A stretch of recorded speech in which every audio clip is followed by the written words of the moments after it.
আব্দুর রহমান পিছন থেকে কান্দার ডাক দিয়ে বলে, আল্লাহ, আমার বাবাও নাই, আমার মাও নাই, যারে তুমি উসিলা বানায় পাঠাইলা, এই ভাইয়াটা ও দুনিয়া থেকে চলে গেল। ও আবার আল্লাহ,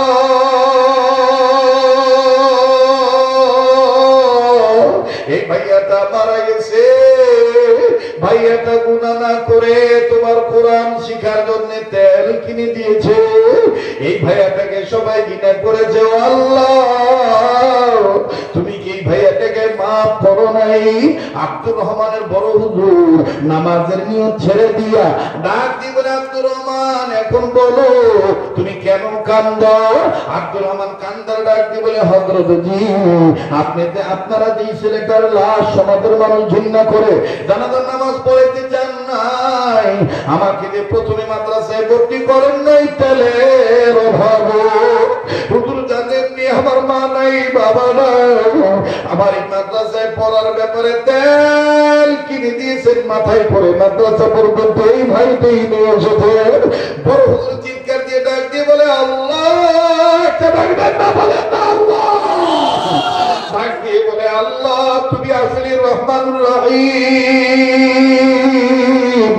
হাজারো গুনাহগারকে তুমি এইরকম ছোট্ট বাহানার দ্বারা মাফ করিয়ে দিতে পারো।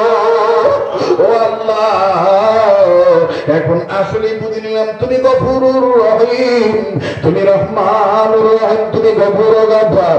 আল্লাহ, তুমি এই ছেলেটাকে এইভাবে মাফ করে দিয়েছো। এইবার বড় দূর ডাক দিয়ে বলতেছেন, সমাজবাসী, এখন আমি আপনাদেরকে বলতে চাই, এই মাতাল ছেলেটাকে আমার আল্লাহ মাফ করে দিয়েছে কোরআনের বরকতে। বড় হুজুর জানাজার নামাজ শেষ করলেন, কবরে রেখে দিলেন।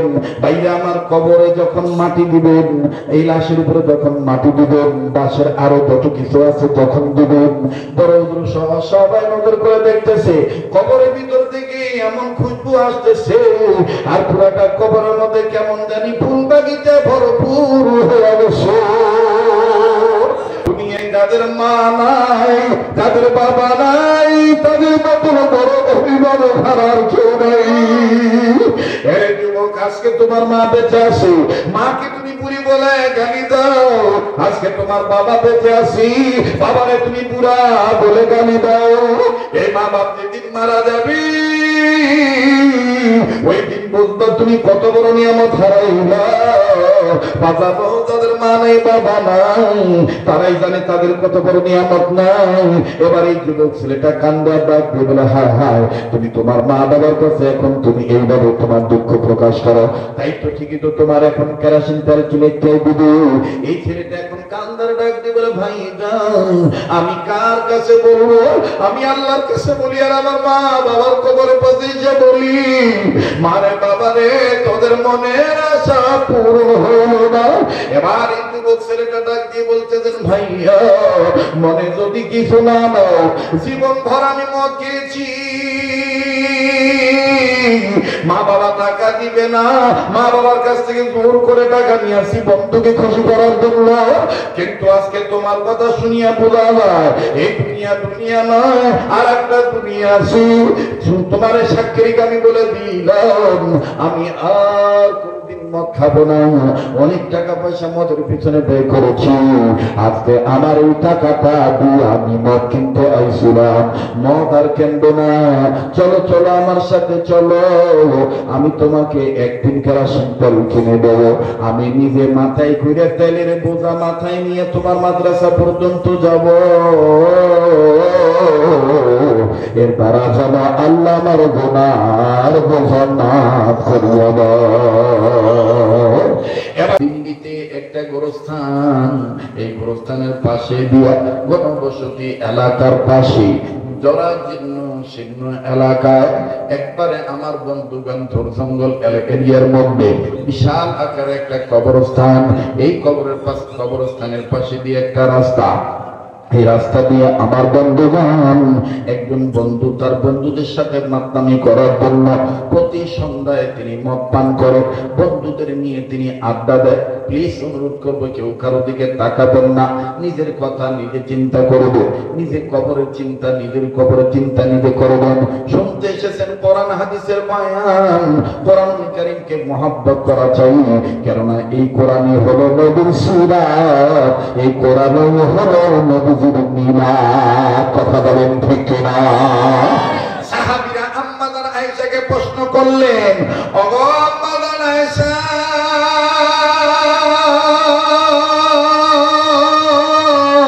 আপনি বলেন তো দেখি নবীদের চরিত্র কেমন ছিল, নবীদের চরিত্র সম্পর্কে বলেন। আম্মা জান আয়েশা রাদিয়াল্লাহু তাআলা আনহা, আবু বকর, ওমর, ওসমান, আলী সমস্ত সাহাবীদেরকে উত্তরে ডাক দিয়ে বললেন, কানা খুলুকুল কুরআন। তোমরা কি সাহাবীরা আল্লাহ পাকের কোরআন দেখো না? কোরআনটাই তো হলো আমার স্বামী মুহাম্মদের চরিত্র। অপেক্ষারা কোরআনের রাজনীতি মানতে চায় না, কোরআনের শিক্ষানীতি মানতে চায় না, আল্লাহর বিধান দ্বারা অবজ্ঞা করে, আল্লাহর বিধানকে যারা, শরীয়তের বিধানকে যারা মানতে চায় না, আমার বন্ধুগণ, আমার ভাইরা, তারা যতই বলুক আমরা মুসলমান, আসলে মুসলমান ঠিক, কিন্তু ভিতরে আমার বন্ধুগণ ইহুদি নাসারাদের দালাল। ঠিক কিনা বলে? কষ্ট হইতেছে আপনাদের? বেজার হইতেছে? এই জন্য সব স্লোগানের স্লোগান একটাই, যখনই দেখবেন চার দোকানে বয়ে যদি বলেন যে অমুক হুজুরে ভোট দিব, অমুক জায়গায় এইবার ভোটটা দিব, এই করবো সেই করবো, তখন যদি কেউ বলেন হুজুররা কি রাষ্ট্র চালাইতে পারবো, তখন আপনি চা খাইবেন আর ডাক দিয়ে কইবেন, যত বন্ধ মনে বাজে, হুজুরে ইমামতি করবো বাধা নাই, হুজুরে মুয়াজ্জিনি করবো, আযান দিব বাধা নাই, হুজুরে ওয়াজ করবো বাধা নাই, হুজুরে মিলাদ পড়বো বাধা নাই, কিন্তু হুজুরে যদি খালি সংসদে যাইতে চায়, তখন ওই রামবাম চ্যাটার্জি মুখার্জির অ্যালার্জির জন্য হয়ে যায়। এই জন্য হুজুরে সংসদে পাঠাইতে হইব। কথা কয় হুজুরে কোথায় পাঠাইতে হইব? সংসদে পাঠাইতে হইব।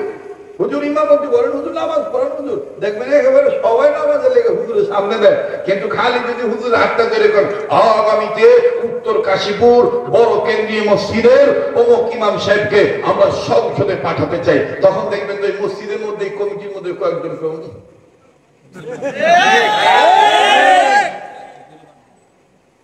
হুজুরে বাদ দিয়ে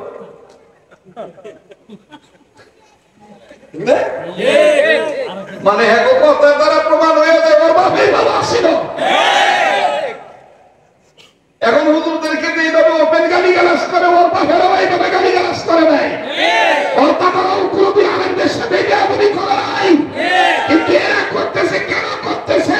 এদের পরিচালক হলো শয়তান, এরা শরীয়তের বিধান জমিনে কায়েম হোক, আল্লাহর আইন আল্লাহর জমিনে প্রতিষ্ঠা হোক, এরা চায় না, এই জন্য হুজুরদেরকে সহ্য করতে পারে না।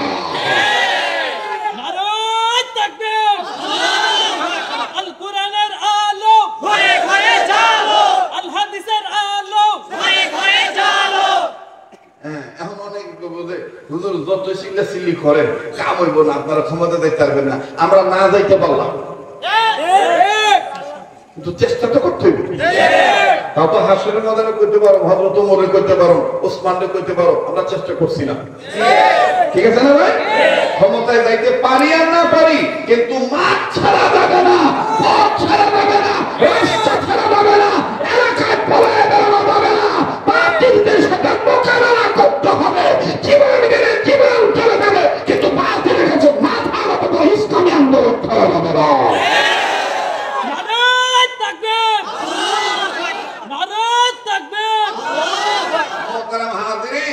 আমার বন্ধুগণ, আমার ভাইরা, আবার বলেন কোরআন সত্যের বিধান না মিথ্যার বিধান? মিথ্যার বিধান।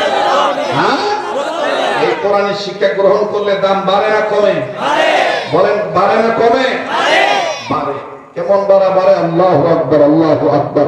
হাকিমুল ইসলাম কারি তৈয়ব সাহেব রাহমাতুল্লাহি আলাইহি তিনি তার খুতবাতে হাকিমুল ইসলামের মধ্যে লেখেন যে ওই ছেলেটা বন্ধুদেরকে নিয়ে খুব আড্ডা দেয়, সন্ধ্যা হইলে ওর মাথায় পোকা খালি কিলবিল কিলবিল করে, আমাকে সমাজও দেখবেন কিছু লোক আছে সারাদিন ভালো উঠে ঘুমায়, সন্ধ্যা হলেই খালি শুকনা টানার লেগে ভালো হয়ে থাকে। আপনাকে ওই এলাকায় আগে করতো শুকনা, এখন নিয়ে আবার কয় সবজি। কি কয়? কথা কয় কি কয়? সবজি। একবার করতে যাই সবজি খাবি না, আমি ভাবছিলাম কি যে মনে অর্ধেক সবজির কথা বুঝতেছি, তা আমি আবার কই না সবজি খাইবা ভালো, সবজি খাওয়া ভালো। সবজি না, আমি কোন সবজি? এই সবজি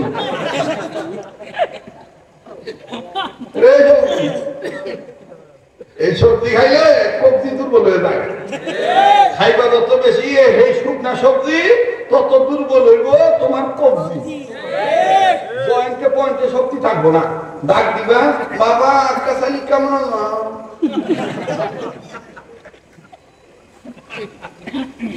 না চাইলে দিন দোয়া করে দিন।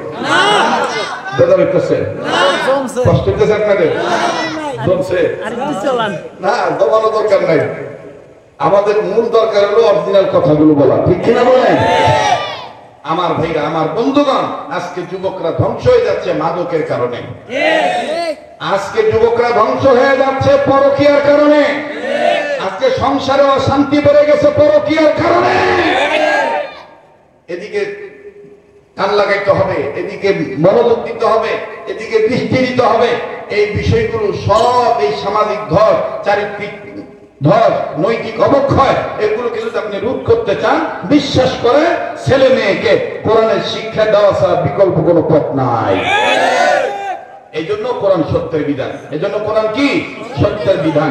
তো ওই যুবক ছেলে প্রতিদিন সন্ধ্যা হলে মাথা গরম হয়ে থাকা, বন্ধুদের সাথে মদ খাওয়ার আড্ডা দেয়। তো ওই প্রতি রাত্রে প্রতি সন্ধ্যাবেলা খরচ করে, আর ওরা খালি ফাও খায়। আসলে এরকম ফাও খাই না গুরু? হ্যাঁ, বেটা বদনা বিচার খাবি, তাও ভাব কমাবি না। তোর বাপ বাবা কি ফকির নেই, মানে পাপ দেয়। বেটা বদনা বিচার খাবি, তাও ভাব কমাবি না। বদনা বিচার খাবো, ভাব কমাইব না। বদনা বিচার খাওয়াইতে দেয়া বাপ কমায় না। বাপ না কমাইয়া তখন কি করে?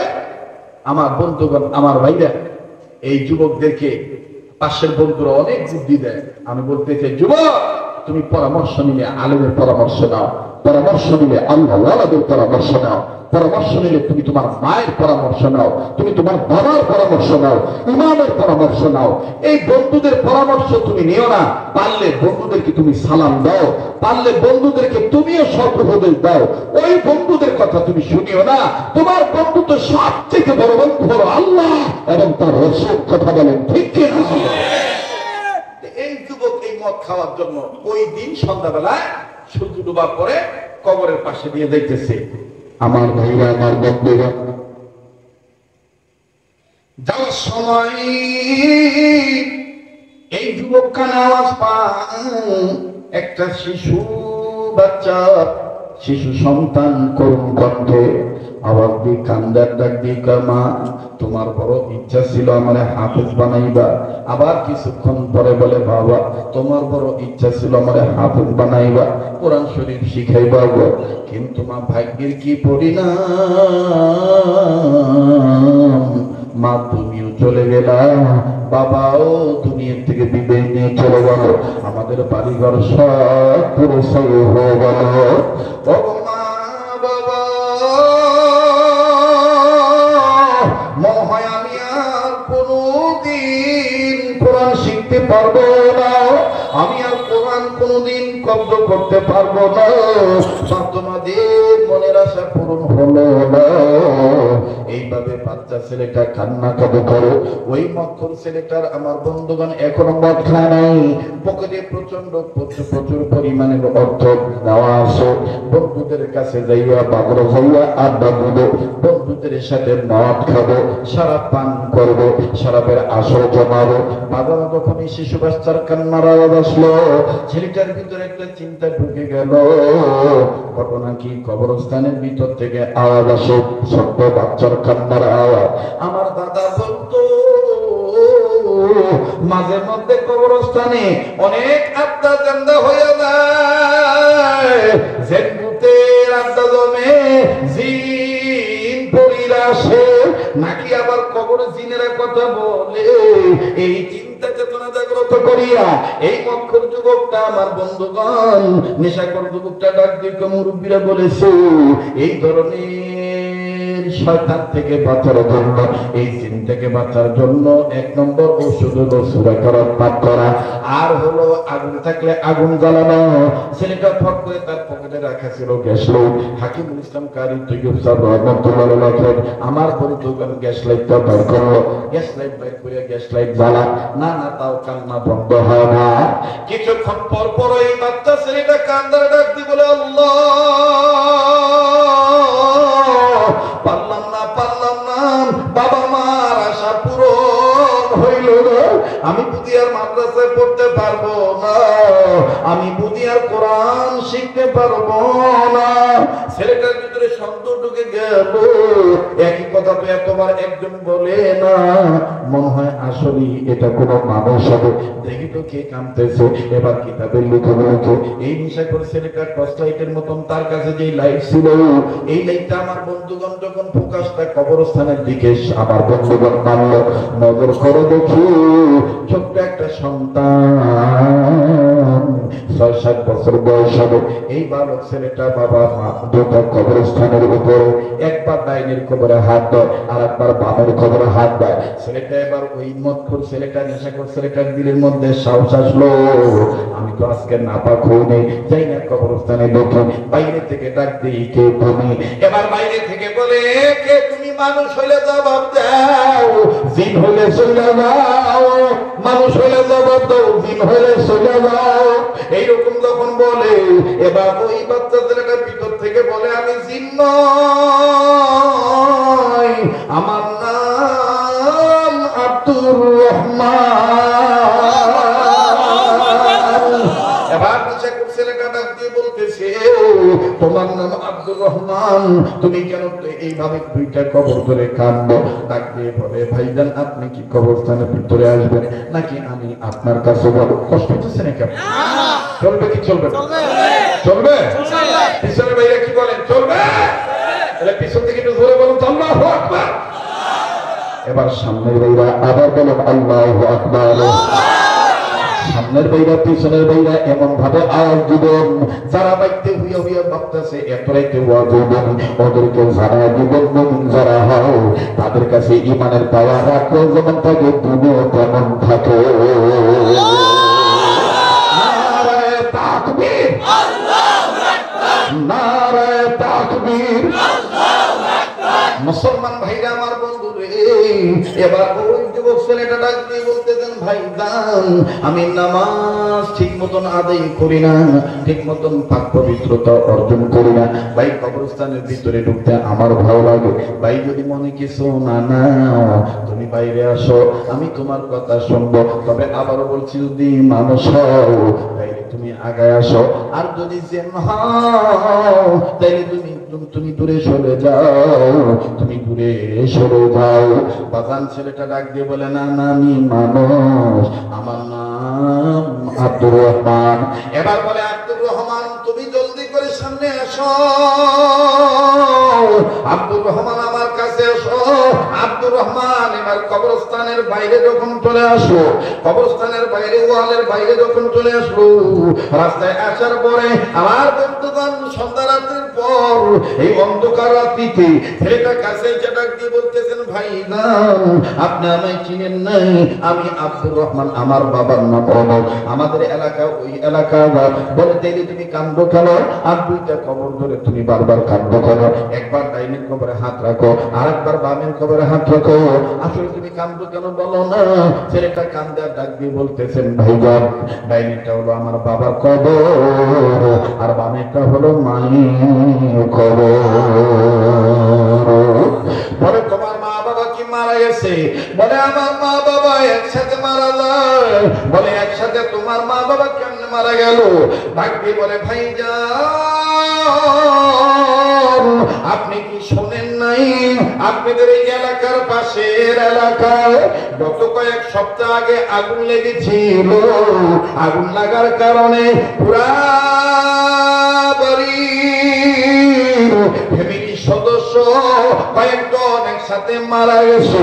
সেই ফ্যামিলির মধ্যে আমার মা বাবা ছিল, আমার বাবা মা একসাথে মারা গেছে আগুনে পুড়িয়া। এবার বড় লোকের ছেলেটা নিজে করে ছেলেটা ডাক দিয়ে বলতেছেন, ভাই যান, ও ছোট্ট ভাই আমার আব্দুর রহমান, তোমার বাবা মা মারা গেল, কিন্তু আমি কান পেতে শুনেছিলাম তুমি তোমার বাবার কবর মায়ের কবর ধরিয়া বারবার বলতেছিলাম, মা গো তোমাদের আশা পূরণ হইল না, আমি আর কোরআন পড়তে পারলাম না। এই কথাটার কারণ কি? ডাক দিয়ে বলে, ভাই যান, আমার বাবা আমার মা আমাকে নিয়ে প্রায় সময় রাত্রে বেলায় শোতো, তাদের মাঝখানে আমাকে শোয়াইতো, একবার মা চুমা দিত আর একবার বাবা চুমা দিত। মা আমার মাথার চুল বলে দিত, বাবা আমার গালে হাত দিয়ে চুমা দিত, আদর করে বুকে জড়ে ধরে বলতো, বাবারে আমরা মুসলমান, আমাদের সংবিধানের নাম আল কোরআন, আমাদের সম্পদের নাম ঈমান। আল্লাহ পাক আমরা মুসলমানদের জন্য, মানুষদের জন্য সত্যের বিধান আকারে কোরআনকে নাযিল করেছেন। ও বাবা, এই কোরআন তোমাকে শিখাবো। ও বাবা, তুমি কোরআনের হাফেজ হইবা, বাবা তুমি কোরআন কারীমের কারি সাহেব হইবা। বাবা এই নিয়ত আমরা দুই স্বামী স্ত্রী। ও ভাইয়া, আমার মা বাবা এইভাবে প্রতি রাত আমার জন্য ওইভাবে দোয়া করতো আর আমাকে চুমু দিত, আদর করতো। কিন্তু আমার মা বাবা মারা গেল, মারা যাওয়ার পর আমি আমার মা বাবার আশা পূরণ করানোর জন্য আমি পাশের মাদ্রাসায় গিয়েছিলাম ভর্তি হওয়ার জন্য। ও ভাই জান, আপনি জানেন কি জানি না, এই দিল্লি এলাকায় ব্রিটিশদের একটা নিয়ম, মানে প্রত্যেকটা মসজিদ মাদ্রাসায় বলে কোরআন শরীফ পড়তে গেলে যার যার নিজ খরচে পড়া লাগবে। কেননা মুসলমানদের কোরআন, মুসলমানদের মাদ্রাসা, মুসলমানদের মসজিদে ইলেকট্রিসিটি, বিদ্যুৎ লাইন তারা দেয় নাই, কোরআন পড়তে গেলে নিজ খরচে পড়া লাগবে। ভাই গো, আমি গরিব মানুষ, আমার মাও নাই বাবাও নাই। মাদ্রাসার হুজুর আমাকে ডাক দিয়ে বলে দিল, কোরআন পড়বা, ভালো কথা ভালো কথা, কিন্তু কোরআন পড়তে গেলে তোমার নিজের একটা খরচের দরকার, কেরোসিন তেল লাগবে। এই তেল জ্বালায়, মশাল জ্বালায় তুমি কোরআন পড়বা, তুমি কোরআন শিখবা, তোমাকে কি কেরোসিন তেল কিনে দেবো? তাই আমি এই গভীর রজনীতে সন্ধ্যা রাত্র পার হইয়া এই কয়েক রাত্র ধরিয়া মা বাবার কবর ধরে ধরে ধরে ধরে আমি কান্দি। ও ভাইয়া,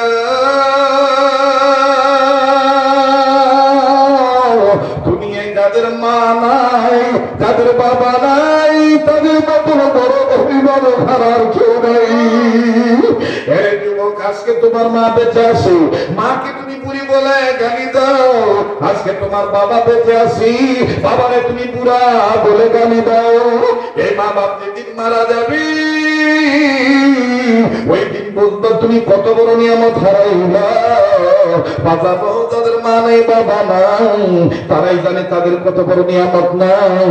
এবার এই যুবক ছেলেটা কান্দা ডাক দিয়ে বলে, হায় হায়, তুমি তোমার মা বাবার কাছে এখন তুমি এইভাবে তোমার দুঃখ প্রকাশ করো, তাই তো ঠিকই তো তোমার এখন কেরোসিন তেল কিনে খেয়ে দিবে। এই ছেলেটা এখন কান্দার ডাক দিয়ে বলে, ভাই যান, আমি কার কাছে বলবো? আমি আল্লাহর কাছে বলি আর আমার মা বাবার কবরে পাশে যে বলি, মারে বাবারে তোদের মনের আশা পূরণ হইল না। এবার এই যুবক ছেলেটা ডাক দিয়ে বলতেছেন, ভাইয়া মনে যদি কিছু না নাও, জীবন ভর আমি মদ খেয়েছি, মা বাবা টাকা দিবে না, মা বাবার কাছ থেকে জোর করে টাকা নিয়ে আসি বন্ধুকে খুশি করার জন্য। কিন্তু আজকে তোমার কথা শুনিয়া বোঝা যায় এই দুনিয়া দুনিয়া নয়, আর একটা দুনিয়া আছে। তোমার সাক্ষী আমি বলে দিলাম, আমি আর কোনদিন মদ খাবো না। অনেক টাকা পয়সা মদের পিছনে ব্যয় করেছি, আজকে আমার এই টাকাটা দিয়ে আমি মদ কিনতে আইছিলাম, মদ আর কিনবো না। চলো চলো আমার সাথে চলো, আমি তোমাকে একদিন কেরোসিন তেল কিনে দেবো। আমি নিজে মাথায় করে তেলের বোঝা মাথায় নিয়ে তোমার মাদ্রাসা পর্যন্ত যাব। এর দ্বারা যেন আল্লাহ আমার গুনার বোঝা মাফ করিয়া দাও। এবার এই বড় লোক ছেলেটা বাজান জমিদার ছেলে, এই আব্দুর রহমানকে কিনিয়া বাজারে যাইয়া মদ না কিনিয়া মদের টাকা দিয়া কেরোসিন তেল কিনলো, কেরোসিন তেলের টিন মাথায় নিয়া হাকিমুল ইসলাম কারি তৈয়ব সাহেব রহমতুল্লাহ লেখেন, আমার বন্ধুগণ মাথায় করে নিয়া আমার ভাইরা আব্দুর রহমানের মাদ্রাসা পর্যন্ত এই ছেলেটা নিজেই দিয়ে আসলো। আর দেখে দেখে বলতেছে, আব্দুর রহমান ভাই তুমি ছোট্ট মানুষ, কেউ যদি বলে তোমার তেল কে কিনে দিয়েছো, ভাই তুমি আমার নাম বলবা না, বলবা আল্লাহর এক বান্দা আমাকে এই সাহায্য করেছো আল্লাহর জন্য, আপনারা দোয়া করবেন আল্লাহ যেন তোরা মাফ করে দাও। তবে ভাইয়া তোমার কাছে আমার অনুরোধ, তুমি আমার নাম বলবা না। বাজান অনেক লম্বা কথা সংক্ষেপ করে দিলাম, তবে আজকে একটা কথা না বলে পারতেছি না। এই গভীর রাত্রে বাজান ফোন একটার মতন বেড়ে গেছে, একটার কাছাকাছি বাজে, এত মানুষ একভাবে চাতক চাতকিনী নেই। আমার বন্ধুগণ ঝিল্মের বসে ওয়াজ শুনতেছেন, কোন ধরনের কোনো অশান্তি নেই, কোনো বিশৃঙ্খলা নেই, সবার নজর আমার দিকে। এর দ্বারা বোঝা যায় বাজান আমার দিল বলে আজকের মাহফিল আমার আল্লাহর দরবারে কবুল।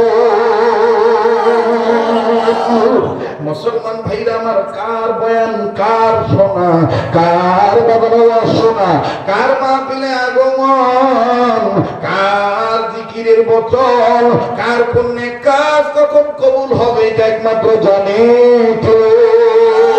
আর একবার বলেন জানে কে। ওয়াদা দিতে পারেননি যে হাতটা দিয়ে আমি বারবার কাবা ধরি, যে হাতটা আল্লাহ ওয়ালাদের হাতের সাথে লাগানো, বাজান এই হাত নিয়ে আপনাদেরকে নিয়ে মুনাজাত করব। আমার দিল বলে আজকের দোয়া আমার আল্লাহ ফিরে দিবে না। এই গভীর রজনীতে মুনাজাত না করে যাবেন না। এই ধরনের মক্কার করা শুদ্ধ হাত তুলে দেখান তো দেখি। নারায়ে তাকবীর, নারায়ে তাকবীর। আমার মুসলমান ভাইরা আমার, এবার আব্দুর রহমান বলল ঠিক আছে আমি কাউকে বলবো না। একদিন দুই দিন তিন দিন মুসলমান ভাইরা আমার, 3 দিন পরে বড় লোকের সন্তানটা মারা যায়। এলাকার কোন মসজিদের ইমাম সাহেব, কোন আলেম সাহেব তার জানাজার নামাজ পড়াবে না, তার লাশটা ধোয়াবে না, সবাই সম্মিলিত হবে তার লাশ আমার বন্ধুগণ ফালায় দিয়ে আসলো, জঙ্গলের কিনারে ফালায় দিয়ে আসলো। বাদান আব্দুর রহমান যে মাদ্রাসায় পড়ে, ওই মাদ্রাসায় 3 দিন পরে আমার বন্ধুগণ গভীর রজনীতে ওই মাদ্রাসার বড় হুজুর থেকে শুরু করে সব আলেমরা, সব হাফেজরা, সব উস্তাদরা স্বপ্নে দেখতেছে, কে জানি ডাক দিয়ে বলতেছে তোমাদের নজরে ওই মক্খর ছেলেটা খুব খারাপ বান্দা, কিন্তু আমি আল্লাহ তারে মাফ করে দিছি, তোমরা দেরি করিও না, তোমরা নিজেরাও তার জানাজার নামাজ পড়াও, কবর দিয়ে দাও, তার জন্য কবরটা জান্নাতের বাগান বানায় বসো।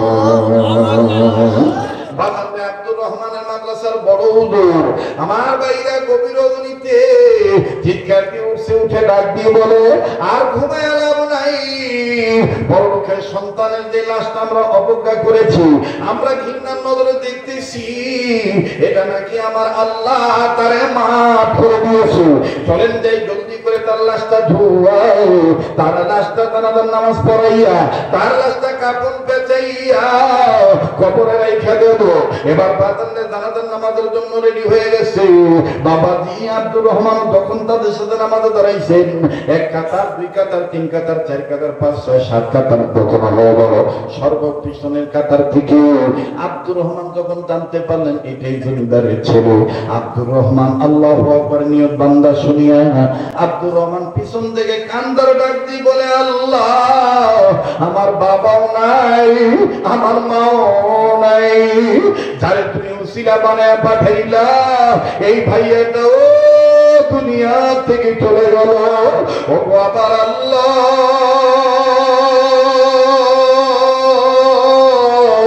এই ভাইয়াটা মারা গেছে, ভাইয়াটা গুনাহ না করে তোমার কোরআন শিখার জন্য তেল কিনে দিয়েছে, এই ভাইয়াটাকে সবাই ঘৃণা করেছে, ও আল্লাহ তুমি কি এই ভাইয়াটাকে মাফ করো নাই?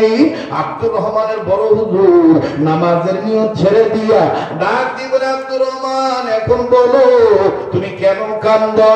আব্দুর রহমান কান্দার ডাক দিয়ে বলে হযরত জি আপনারা যে ছেলেটার লাশ সমাজের মানুষ ঘৃণা করে জানাজার নামাজ পড়াইতে চান নাই, আমাকে যে প্রথমে মাদ্রাসায় ভর্তি করেন নাই তেলের অভাবে, হুজুর জানেননি আমার মা মা নাই, বাবা নাই, আমার এই মাদ্রাসায় পড়ার ব্যাপারে তেল কিনে দিয়েছেন, মাথায় পড়ে মাদ্রাসা পর্যন্ত এই ভাইতেই নিয়ে এসেছে। বড় হুজুর চিৎকার দিয়ে ডাক দিয়ে বলে আল্লাহ, একটা ডাকবেন না, বলে আল্লাহ, ডাক দিয়ে বলে আল্লাহ তুমি আসলে রহমানুর রহিম, হাজারো গুনাহগারকে তুমি এইরকম ছোট্ট বাহানার দ্বারা মাফ করিয়ে দিতে পারো। ও আল্লাহ, এখন আসলে বুঝে নিলাম তুমি গফুরুর রহিম, তুমি রহমানুর রহিম, তুমি গফুরুর গফফার। আল্লাহ তুমি এই ছেলেটাকে এইভাবে মাফ করে দিয়েছো। এইবার বড় হুজুর ডাক দিয়ে বলতেছেন সমাজবাসী, এখন আমি আপনাদেরকে বলতে চাই এই মাতাল ছেলেটাকে আমার আল্লাহ মাফ করে দিয়েছে কোরআনের বরকতে। বড় হুজুর জানাজার নামাজ শেষ করলেন, কবরে রেখে দিলেন। ভাইরা আমার, কবরে যখন মাটি দিবেন, এই লাশের উপরে যখন মাটি দিবেন, লাশের আরো যত কিছু আছে তখন দিবেন। বড় হুজুর সহ সবাই নজর করে দেখতেছে, কবরের ভিতর থেকে এমন খুশবু আসতেছে, আর পুরাটা কবরের মধ্যে কেমন জানি ফুল বাগিচা ভরপুর হয়ে গেছে। মুসলমান ভাইরা আমার, আর লম্বা করতে চাই না, আবার বলেন তো দেখি কোরআন সত্যের বিধান না মিথ্যার বিধান? বলেন কোরআন কার কালাম? এই কোরআনকে কে নাযিল করে দিয়েছেন? আমার ভাইরা, সেই আল্লাহ পাক এখনো আছে না নাই? সেই কোরআন এখনো আছে না নাই? সুলতান মাহমুদ